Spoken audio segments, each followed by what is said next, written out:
জয় বাংলা বলে যেখানে বিশ্বজিৎকে খুন করা হয়, জয় বাংলা বলে যেখানে আবরারকে খুন করা হয়, জয় বাংলা বলে যেখানে দমন নিপীড়ন চালানো হয়, জয় বাংলা বলে হত্যাকাণ্ড করা হয়, চুরি রাহাজানি করা হয়, জয় বাংলা বলা হয়।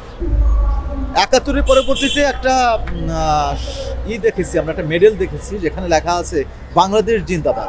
জয় বাংলাটা আসলে কে আনলো? আর যদি জয় বাংলাকে আমি গ্রহণযোগ্য হিসাবেই বলি, তাহলে জয় বাংলা তো বাংলাদেশের স্লোগান হতে পারে। তো সেই বাংলাদেশের স্লোগান থেকে কি করেছে সে আওয়ামী লীগ, সেটাকে তার বাপদাদার ১৪ গোষ্ঠীর স্লোগান তৈরি করেছে। জয় বাংলা বলে যেখানে বিশ্বজিৎকে খুন করা হয়, জয় বাংলা বলে যেখানে আবরারকে খুন করা হয়, জয় বাংলা বলে যেখানে দমন নিপীড়ন চালানো হয়, জয় বাংলা বলে হত্যাকাণ্ড করা হয়, চুরি রাহাজানি করা হয়, জয় বাংলা বলা হয়। মানুষ জয় বাংলায় কোনো অ্যালার্জি নেই, মুজিব কোর্টেও অ্যালার্জি নেই। মুজিব কোর্ট করে মানুষ দুর্নীতি করেছে, নানান ধরনের অপকর্ম করেছে। শেখ মুজিবুর রহমান শেখ মুজিবকে, জয় বাংলাকে বাপ দাদার সম্পত্তি বানিয়েছে। বাপ দাদার সম্পত্তি বানানো শেখ হাসিনার কোনো কিছুই তো বাংলাদেশের মানুষজন গ্রহণ করবে না।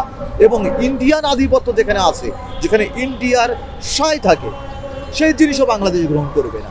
বাংলাদেশের মানুষ এখন যেমন প্রথম আলোকে গ্রহণ করছে না, বাংলাদেশের মানুষ সেরকম জয় বাংলাকে গ্রহণ করতে চাচ্ছে না।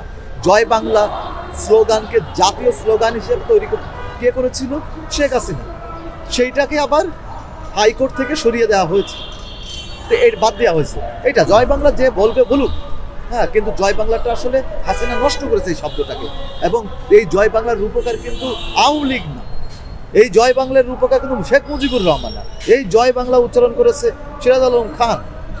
আপনাকে সেখানে জানতে হবে, বুঝতে হবে, স্বাভাবিক পর্যায়ে আসতে হবে। এইখানে যারা এই ইস্যুকে নিয়ে কথা বলছে তারা আসলে দেশদ্রোহী এবং ভারতের পাঁচাটা দালাল।